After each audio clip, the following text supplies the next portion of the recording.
नमस्कार। उनकी कलम मेरी आवाज़ में आप सभी का स्वागत है। आइए सुनते हैं कहानी नारी हृदय, जिसे लिखा है सुभद्रा कुमारी चौहान जी ने। शहर में प्लेग था, लोग धड़ाधड़ मर रहे थे। बीमारी भी ऐसी थी, बीमार पड़ते ही लाश निकलते देर न लगती। सब लोग शहर छोड़ छोड़कर बाहर जंगलों में या झोपड़े बनाकर रहने के लिए भागने लगे। ना चाहते हुए भी मुझे शहर छोड़ना पड़ा। मुझे यहाँ से भागना अच्छा न लगता था। घर में मैंने सबको प्लेग का टीका लगवा दिया था और शाम को 5-5 बूंद प्लेग क्योर भी पिला दिया करता था। इच्छा थी कि शहर में ही बना रहूं। कौन यहाँ से वहाँ भागने का झंझट करे। वैसे ही खर्च के मारे हैरान था। फिर और लोगों की तरह मैं झोपड़ा बनाकर भी तो ना रह सकता था। वकालत की शान में फर्क ना पड़ जाता। रहना तो मुझे बंगले पर ही पड़ेगा। और इन दिनों बंगले के मालिकों का दिमाग तो 7वें आसमान पर ही रहता है। 100, 75 और 50 से नीचे तो वह बात ही नहीं करते। फिर आजकल की आमदनी में किराए का कम से कम 50 रुपए माहवारी ही रख लो तो 4 महीने में 200 हो जाते हैं। मुश्किल ही समझो, पर करता क्या। अपने प्रयत्न भर तो मैंने शहर में ही रहे आने की कोशिश की, पर मेरी स्त्री ने ना माना। उसने जब तक मैं मकान बदल कर बंगले पर रहने ना चला गया, मेरा खाना पीना और सोना हराम कर दिया।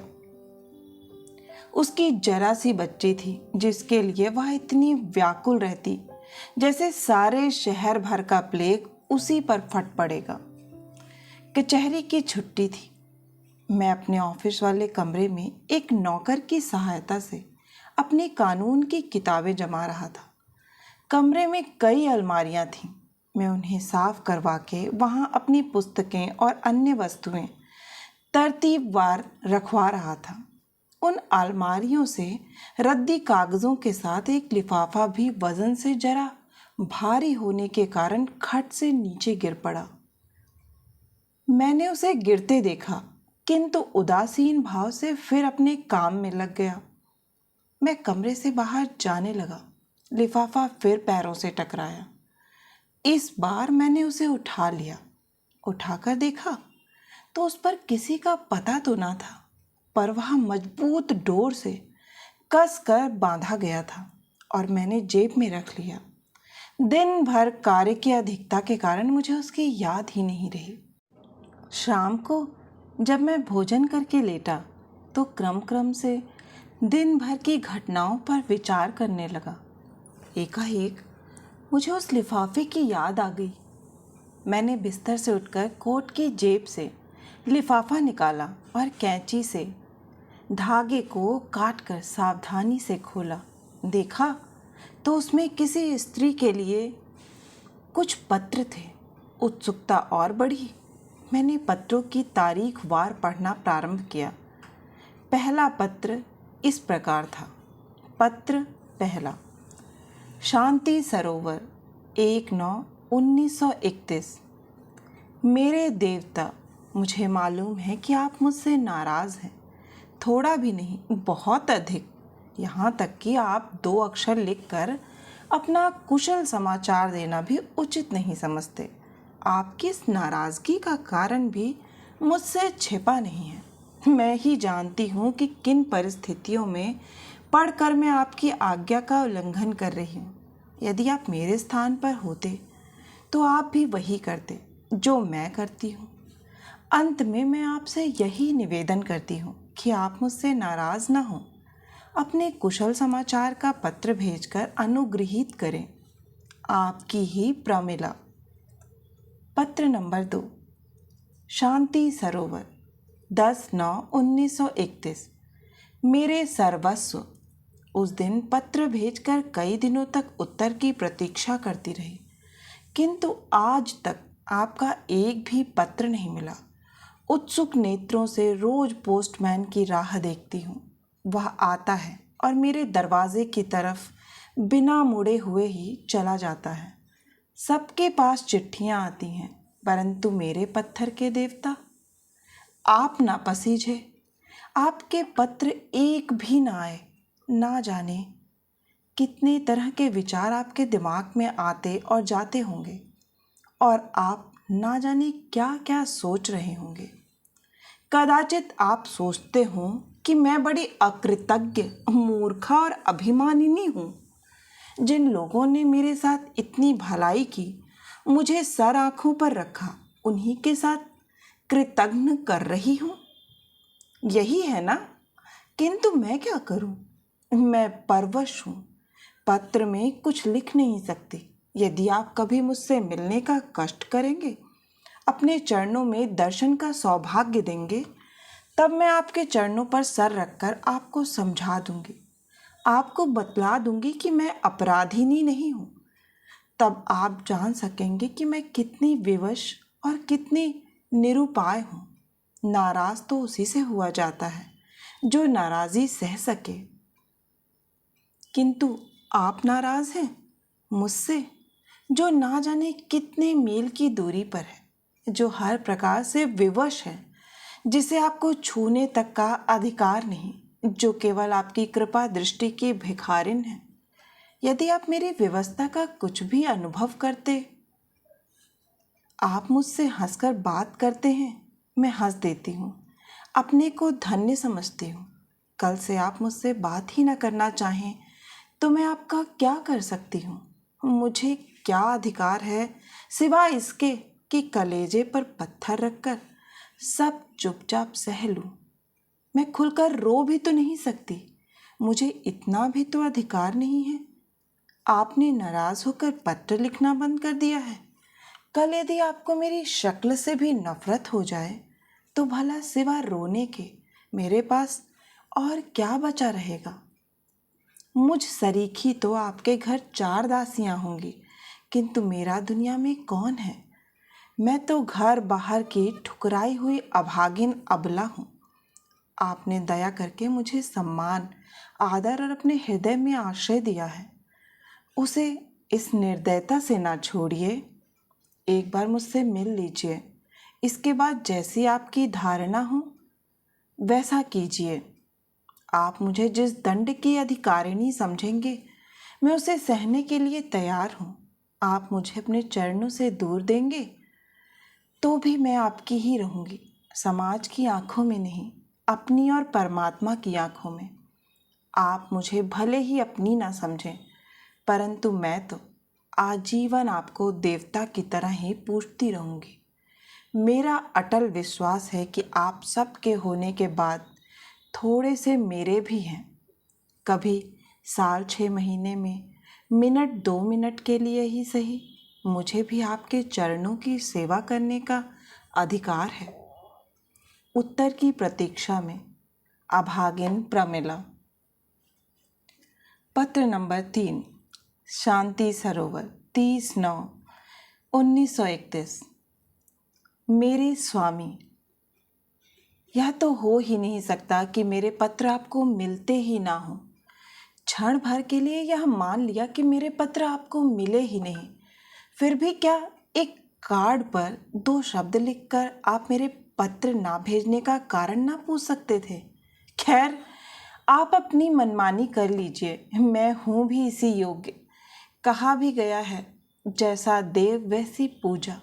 आपने मुझे ठुकराकर, मेरी अवहेलना करके उचित ही किया है। इसमें मैं आपको दोष कैसे दूं, जिसका जन्म ही अपमान, अवहेलना और अनादर सहने के लिए हुआ हो? वह उससे अधिक अच्छी वस्तु की आशा ही क्यों करे? अपने आप को भूल गई थी, आज मेरी आंखें खुल गईं। मुझे अपनी थाह मिल गई, मेरी समझ में आ गया कि मैं कहाँ हूँ। परमात्मा ने स्त्री जाति के हृदय में इतना विश्वास, इतनी कोमलता और इतना प्रेम शायद इसीलिए भर दिया है कि वह पग पग पर ठुकराई जावे। जिस देवता के चरणों पर हम अपना सर्वस्व चढ़ाकर केवल उसकी कृपा दृष्टि की भिखारिन बनती हैं, वही हमारी तरफ आंखें उठाकर देखने में अपना अपमान समझता है। माना कि मैं समाज की आंखों में आपकी कोई नहीं, किंतु एक बार अपना हृदय तो टटोलिए और सच बतलाइए, क्या मैं आपकी कोई नहीं हूँ?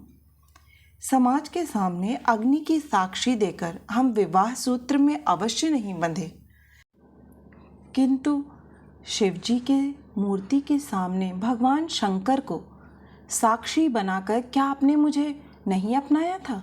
यह बात गलत तो नहीं है। मैं जानती हूँ कि आप यदि मुझसे बिल्कुल ना बोलना चाहें तब भी मैं आपकी कुछ नहीं कर सकती। यदि किसी से कुछ कहने भी जाऊँ तो सिवा अपमान और तिरस्कार के मुझे क्या मिलेगा? आपको तो कोई कुछ भी ना कहेगा, आप फिर भी समाज में सिर ऊंचा करके बैठ सकेंगे, किंतु मेरे लिए कौन सा स्थान रहेगा? अभी रूखा सूखा टुकड़ा खाकर जहाँ रात को सो रहती हूँ, फिर वहाँ से भी ठोकर मार कर निकाल दी जाऊँगी, और उसके बाद गली गली की भिखारिन बन जाने के अतिरिक्त मेरे पास दूसरा क्या साधन बच रहेगा? संभव है आप मुझे दुराचारिणी या पापिन समझते हो, और इसीलिए बहुत सोच विचार के बाद आपने मुझसे संबंध त्याग में ही कुशलता समझी हो और पत्र लिखना बंद कर दिया हो। खैर, आप मुझे कुछ भी समझें, परमात्मा ऊपर से देखता है कि मैं क्या हूँ, दुराचारिणी हूँ या नहीं, पापिन हूँ या क्या। इसका साक्षी तो ईश्वर ही है। मैं अपने मुंह से अपनी सफाई क्या दूं? अब केवल यही प्रार्थना है कि मुझे क्षमा करें, मेरी त्रुटियों पर ध्यान न दें और कृपा कर मेरे पत्र का उत्तर भी ना दें, क्योंकि अब आपका पत्र पढ़ने के लिए शायद मैं संसार में भी ना रहूं। अभागिनी प्रमिला। पत्र पढ़कर मैंने एक ठंडी सांस ली और करवट बदली। देखा, ना जाने कब से मेरी स्त्री सुशीला मेरे सिराहने खड़ी हैं। मुझे देखते ही वह भागी। मैंने दौड़कर उसकी धोती पकड़ ली और उसे पलंग तक खींच लाया। उसे जबरन पलंग पर बैठाकर मैंने पूछा, तुम भागी क्यों जा रही थी? तुम बड़े कठोर हो, उसने मुंह फेरे फेरे उत्तर दिया। क्यों? मैंने उसका मुंह अपनी तरफ फेरते हुए पूछा। मैं कठोर कैसे हूँ? अपनी आंखों के आंसू पोंछती हुई वह बोली, यदि तुम निभा नहीं सकते थे तो उस बेचारी को इस रास्ते पर घसीटा ही क्यों? मुझे हंसी आ गई। हालांकि प्रमिला के पत्रों को पढ़ने के बाद मेरे हृदय में भी एक प्रकार का दर्द सा हो रहा था।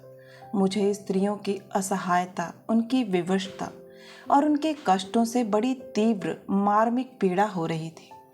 मैंने किंचित मुस्कुरा कर कहा, पगली, यह पत्र मेरे लिए नहीं लिखे गए। उसकी भवें तन गईं। बोली, तो भला छिपाते क्यों हो? मैं क्या बुरा मानती हूँ? बुरा मानती जरूर यदि मैं प्रमिला के पत्र ना पढ़ चुकी होती।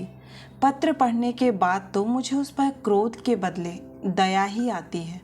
यदि तुम मुझे उसका पता बता दो तो मैं स्वयं उसे यहाँ लिवा लाऊं। बेचारी का जीवन कितना दुखी है। मैंने कहा, भला मैंने कभी तुमसे झूठ बोला है? यह पत्र मुझे आज इसी कोठरी में रद्दी कागजों में मिले हैं। जिस लिफाफे में ये बंद थे वह भी यह है, देखो। कहते हुए मैंने लिफाफा उठाकर सुशीला के सामने रख दिया। सुशीला ने एक बार लिफाफे की ओर देखा और फिर मेरी ओर देखते हुए कहा, तुम ही क्या, पुरुष मात्र ही कठोर होते हैं। आशा है कि आपको यह कहानी बहुत ही पसंद आई होगी और बहुत कुछ सिखा कर गई होगी। अगर आपको कहानी पसंद आई है, मेरे प्रयास पसंद आ रहे हैं, तो नीचे कमेंट बॉक्स में कमेंट करके बताएं कि आपको कहानियाँ कैसी लग रही हैं। अगर आप इसी तरह की मनोरंजक कहानियाँ सुनना चाहते हैं तो इस चैनल से जुड़ना ना भूलें और चैनल को सब्सक्राइब करें। फिर मिलती हूँ एक नई कहानी या कविता के साथ। तब तक के लिए आप सभी का कहानी सुनने के लिए बहुत बहुत धन्यवाद।